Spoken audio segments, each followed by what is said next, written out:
This is truly our love letter to Detroit and our commitment to the city of Detroit. So this my puppy that we call Ted, he is the best eater. He's probably my favorite to feed. We are on an outreach program. That's our Detroit Zoo Community Connect program. They are trying to treat it like it's a real snake. I'm going to be working with Eastern Massasauga rattlesnakes. The Massasaugas are actually usually pretty calm, at least the Massasaugas that live here. Reptiles in general are very misunderstood. I've loved them for my entire life, but I know that a lot of people don't. Hi, I'm Maurice Anderson. And I'm Randy Hamilton. Welcome to Detroit Zoo, Inside and Out.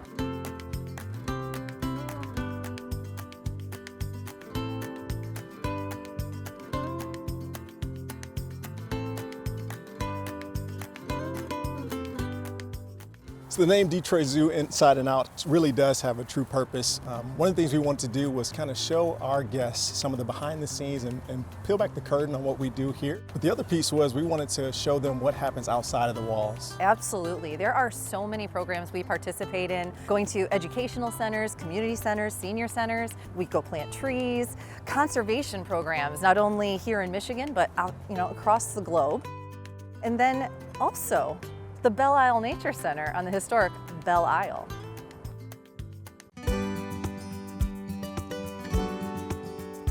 We're here at the Belle Nature Center that went through a $2.5 million renovation in 2022. They had a lot of improvements to the habitats, and they've added a lot of interactive pieces to the area. Absolutely. They've seen more than 100,000 visitors since that renovation each year. It's been an incredible growth opportunity, and quite frankly, there's so much room for many more visitors. This is such a hidden gem. Absolutely. I know that one of the things my kids absolutely love is the pollinator area, where they get to go and see a live beehive in action. They also go to the wildlife viewing window where they can see birds up close or even the occasional deer. My children love the chance to become a worm or an ant in their under the sidewalk experience, which is just inside the main doors. And of course, you can never miss the mud puppies, and we should go see them. Let's go check it out.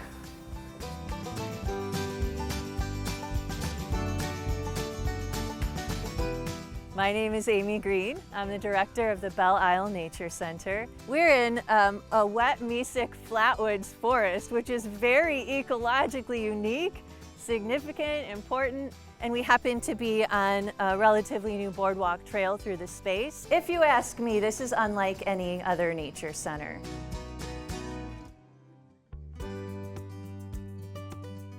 We're going to start here with our young learners space. This is one of our key features. You walking in, it gives you an idea of what we're all about, which is really highlighting those overlooked features of the natural world. These everyday things that we walk over can be so important and significant to our ecosystem, to our environmental health. We've got Turtle Cove here. Turtle Cove has several species of turtles, and our zookeepers will be able to tell you all about resident animals who are living here. They're all species that you might find in southeast Michigan, and this is a really nice habitat for them. They've got a lot of space. I'm Marilyn Crowley. I'm a zookeeper here at the Belle Nature Center. I've worked for the Detroit Zoo since 2000. I just celebrated my 25th anniversary with the Detroit Zoological Society. We're just finishing up cleaning the Turtle Cove pool, which we do a couple times a week. Just like all the animals here, we have to give them a source of fresh water, make sure that their filtration is running clean. And we're gonna give them a snack that helps us always to maintain kind of a positive relationship with the guys in here, because they don't associate us with anything bad that way. While I feed them, I check on them, make sure their shells look good, nothing's out of the norm. So my name is Jacob Van Kuren. I work here at the Belle Nature Center and the Detroit Zoo. I'm a fairly new keeper here. I've been working since the summer, about a couple months now. There are 7 turtles in here. And like most reptiles and amphibians, they're very well camouflaged, so they're not always as easy to see as you would want. They definitely do have their own individual characteristics and personalities. There are some much more bold, and even some by natures and species are a little bit different. I think the only way to really always ensure that your animals have the best possible care is to be wholly and entirely empathetic about it. And what would I want if I we're in this environment and how can I improve this environment. You know, just the driving force of love is there always. So we definitely care about them greatly. What I want to highlight to you is something that we're going to notice throughout the Nature Center, and that's the mural in the background. You'll notice this transition from nature into industry, and that's another subtle cue of what we're doing here, is highlighting the intersection of the built and natural environment. Most of the murals here at the Nature Center, they're also highlighting actual places in the city where those animals have been spotted by people. This is our replica Detroit City Sewer. We want to share with you that nature and infrastructure intersect, and in every which way we're all sharing spaces. It's kind of a fun, immersive feature. There's some cool spots in here. These couple spots here are painted with conductive paint, so you can touch the outside and see in here who's inside. These are bullfrogs. You might notice they're hanging out down by the riverfront. Amphibians rely specifically on extremely clean water, so we always have to make sure that their filtration is functioning optimally.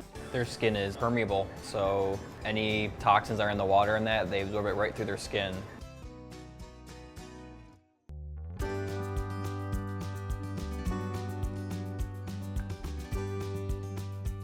A lot of folks don't even know what they are and who they are as part of the river ecosystem, and they're really important to the Detroit River. The DZS amphibians team for more than a decade has been doing mud puppy surveys as conservation work in the Detroit River. They are able to track the mud puppy populations, their health, the health of the water at the time, and monitor that. And as kind of these indicator species, these mud puppies and their populations let us know that the river is becoming healthier over time. Mud puppies are really, really unique animals because they're obligatory aquatic salamanders, which means they stay in the water 100% of their lives. Their appetites kind of fluctuate seasonally. Sometimes they'll eat anything all day, every day, and sometimes it's like, what do you got that's better than that? So we're gonna go feed our guys. So this mud puppy that we call Ted, he is the best eater. And what they do is like type of suction, kind of similar to fish, like largemouth bass, where they suction in the water and then they have like hundreds of tiny little like needle sharp teeth that they'll grip on, and then they'll just finish eating. Usually they swallow their food whole. This is our bee vision interactive, which is larger than life. As you move the bee, you can see their UV vision and get an understanding that bees and many animals experience the world differently than we do, and how that helps them survive and thrive in nature.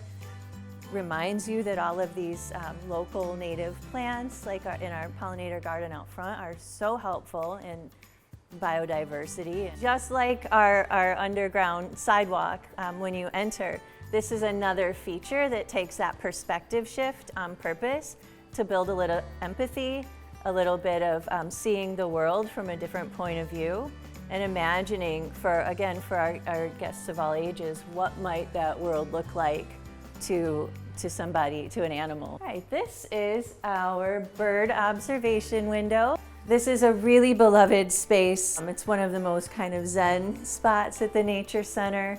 All of the Belle wildlife is very well fed over here. Our bird feeders. These bird feeders have been here probably for about 35 or 40 years, so it's pretty dependable for the wildlife. And then here we are at our observation beehive. This is another larger than life piece here that helps. Again, it's fascinating, it's interesting. And these are honeybees. You might have noticed we haven't really talked about honeybees much because all of these native bees and local pollinators are so important. These bees are really fascinating. Sometimes I call them the gateway bug, right? People are interested and know a little bit more about honeybees, and from there we can build on some of these other pollinators. People absolutely love this feature. So over here is our water snake. And this is the place, there's that kind of pinnacle moment where generations of families will say, oh, I remember sitting on the dock flipping logs. I remember, and to have that memory of being like the simple ways of connecting with nature, it's just a really cool moment here. But there's water snake in the pond out back, there's water snakes in the Detroit River and even in the canals along here.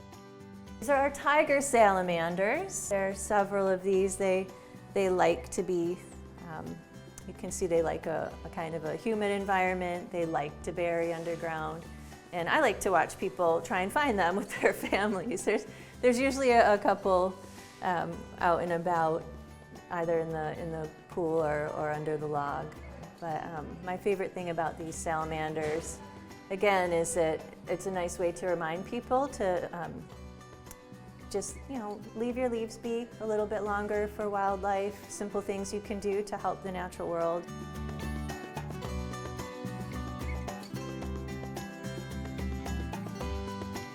This is our nature play space. And this is such a fun piece for families when they come here for several reasons. One, everything we do here at the Belle Nature Center is free, whether it's our summer nature camps, our school programming, our family nature adventures and hikes and explorations, family art projects, everything we do here is free. This is such a nice place for families to come and let those kids do that busy work of childhood.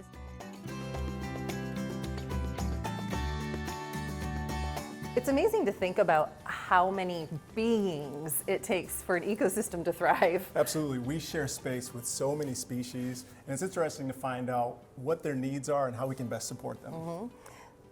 Like these guys.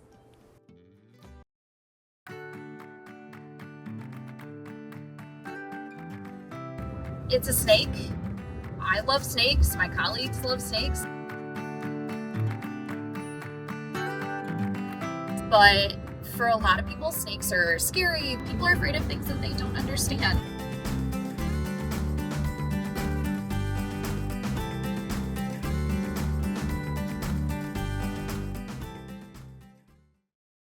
So we see how education comes alive at the Nature Center, but you don't always have to go to the zoo or to the Nature Center to see that. Sometimes we'll bring the fun to you. Absolutely. The teams here at the Nature Center and at the zoo have curated incredible programs that they take to after-school experiences, community centers, and school districts around the region.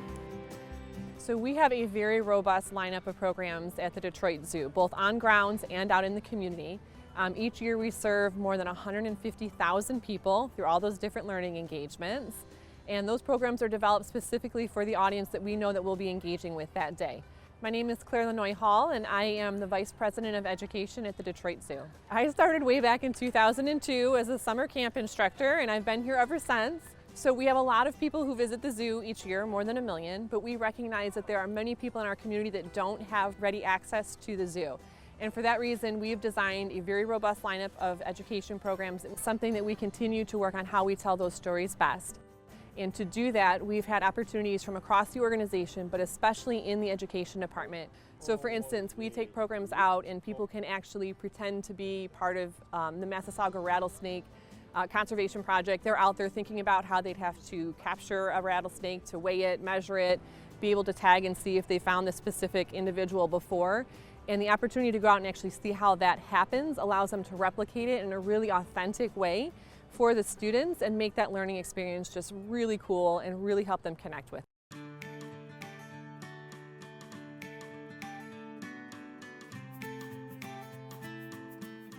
I love being out with the kids, educating them about animals, about nature, about anything that will come into the future.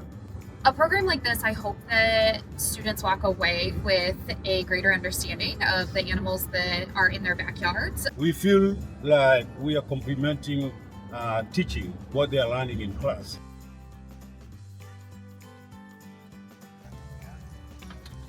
We have come to Great Oaks Elementary in New Baltimore, where we are going to be seeing 3 different 3rd grade classrooms today. Hi, my name is Evan. I am a senior humane education specialist at the Detroit Zoo. I've been with the Detroit Zoo since May of 2024. We are on an outreach program. That's our Detroit Zoo Community Connect program. We take these programs off of the zoo grounds because it's important to us that everybody have access to an educational experience where they get to have really impactful experiences with the environment or different animals that maybe live in their backyards that they wouldn't get to otherwise. And we try to be super authentic with this. So our education team, myself included, have actually done Massasauga surveys with the other field scientists. So we've gotten a chance to get out in the field, experience this. So we try to make this program as authentic as possible. So you'll get a chance to see what that looks like. They get a chance to practice as close to a hands-on experience without bringing a real venomous snake to them. Get that! This? I have to wait how long it was. Here, anyway, you get to get that. Bitten by one? I have not gotten bit by one, no. So there's lots of other types of snakes in Michigan, some of them that are more common, like a garter snake. But why do snakes matter? Does anyone have a thought? The reason for conservation messaging is that we really want people to know that the zoo is more than a set of walls that is home to animals that they might not normally find in their backyards. The zoo is doing conservation work in the state, in our backyards. They're doing conservation work in different countries, but most importantly, conservation is the real heart behind why the Detroit Zoo does what it does. Curiosity is a great bridge, especially at this age. So if you can get them curious and excited about a species, the conservation kind of comes naturally. Getting to see them practice things that our field scientists do, and they take it seriously. They are taking to heart the fact that even though this is a rubber snake, they are trying to treat it like it's a real snake. You'll see them be delicate about it. You'll see them kind of jump back and be like, oh no. So to see them put on that level of role play hopefully empowers them to be able to feel like that's a role that they can step into in the future. The work that the education department does is critical to the zoo's mission, as is education. Education is a critical part of the zoo's mission, and it is our opportunity to ignite positive change amongst our community. Wow, so I know the kids had an incredible time with the educational programming that we have here. I am always so impressed with the way that our education team communicates and connects with all of the children in our communities. Absolutely, I know the kids had a blast with the rubber snakes because you don't always get that opportunity to have the up and close encounter. True, but I know where we can see some real ones, right here at the zoo.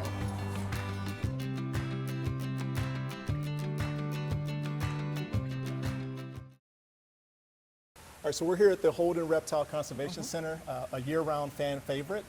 This building is home to over 100 reptiles, representing more than 53 species, half of which are endangered or either threatened. That is amazing. And the animal care team has to have such specialized knowledge to care for species that many people will never see in the wild. And I am always in awe. Absolutely, and one of the most iconic Michigan species would be the eastern Massasauga rattlesnake. Absolutely. We say conservation is at the core of everything we do, and this is a great example. We've been part of the conservation program for the Massasauga rattlesnake for more than a decade, and it's something that always has been very near and dear to us. And oh, I see one right there. So I'm going to be working with eastern Massasauga rattlesnakes. We've got 3 males currently. They can be found throughout the Lower Peninsula, pretty much anywhere you find the types of wetlands that they like. So they really like things like fens and bogs, and other like open wetlands that aren't too wet. They're very particular, but wherever you can find those habitats, you can usually find Massasaugas. I'm Rain Sovey, and I am a reptile department zookeeper at the Detroit Zoo. I have been at the Detroit Zoo for about 3 years now. I've been working with reptiles for over a decade. Technically, Massasauga rattlesnakes are one of 2 venomous snakes that are native to Michigan. The other one is the eastern hognose snake. However, most of the time when you talk about venomous snakes in Michigan, Massasaugas are the only ones that come up because they're the only ones that have a medically significant bite when you're talking about humans. I will say Massasaugas are some of the shyest snakes that I've ever worked with, so they actively will try to hide before they even try to rattle at you. The last thing that a Massasauga wants is to bite a human, because that actually puts the snake in a lot of danger too. All right, so I'm gonna need a few special tools when I go in to feed with these guys to make sure that it's safe for me and the snakes. Main one is gonna be tongs. So we use these to hold the food and wiggle it around for them. And then I always have some snake hooks on hand whenever I'm working with these guys. So this is the main tool that we use for working with venomous snakes here at the Detroit Zoo. It takes a lot of training to be able to use these properly, but once you know how to use them, it can be a very effective tool. And we use the hooks to open these doors, but just to keep our hands extra safe out of the potential strike range. We don't feed live rodents. We get a lot of questions about that. The reason we do that is mainly for the safety of the snake, because rodent bites can be quite dangerous to the snake. They can get infected very easily, so we don't want to have that happen to the snakes in our care. Something that's specifically unique about working with Massasaugas, particularly here at the Detroit Zoo, is that we get to do a lot of field work with them in addition to working with the snakes that are in our care. I've actually worked with Massasaugas in the field before I started here. Hello, my name is Jeff Junt. I am the curator of reptiles here at the Detroit Zoo. I've been with the zoo just a little over 18 years now. When I first started here 18 years ago, the very next spring after that, in 2008, we had the very first meeting. They were developing what was known at the time as the Eastern Massasauga Species Survival Plan, or SSP. Since then, we've been working with that program from that point on, and we've been doing a field season every single year from 2009 up until current. So it's been the longest running Massasauga field program out in the wild. You know, we have safety protocols and everything. You know, we'll catch it up, we put it in a bucket, safely and everything, and we take it back to a lab. I'm standing next to one of a couple of Massasaugas that are living behind the scenes at the Detroit Zoo in the HRCC. We have more animals living here than just the ones that you can see from the public floor, and many of them are involved in things like breeding programs. For some of them, we're providing housing for them to make sure that we sustain that insurance population, so that if something happens to these rare and endangered species, they'll still exist. They won't have fully gone extinct. What I love about my job, exactly this. Working with the Massasaugas has probably been my favorite part about this whole thing, and being a part of this field work for such a long period of time. I've been there from day one, from the very first meeting that they had, and we're still doing it, and I hope to be doing it for many more years. There are many things that I love about my job. Probably the biggest one is that I get to work with amazing animals like these directly. I get to spend time with some of the coolest snakes on the planet, and I also love that I get to be part of educating people about them. Reptiles in general are very misunderstood.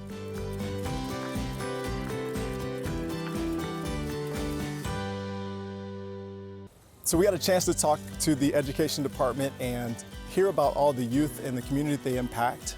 Yes, absolutely. And we had a chance to learn more about the Eastern Massasauga rattlesnake and the conservation programs that we've been participating in for more than a decade. We had a chance to stop by the Belle Nature Center, which is a hidden gem of the region. We talked about the renovation and all the amazing programming they do here. I think that really shows what the Detroit Zoo does both inside and out.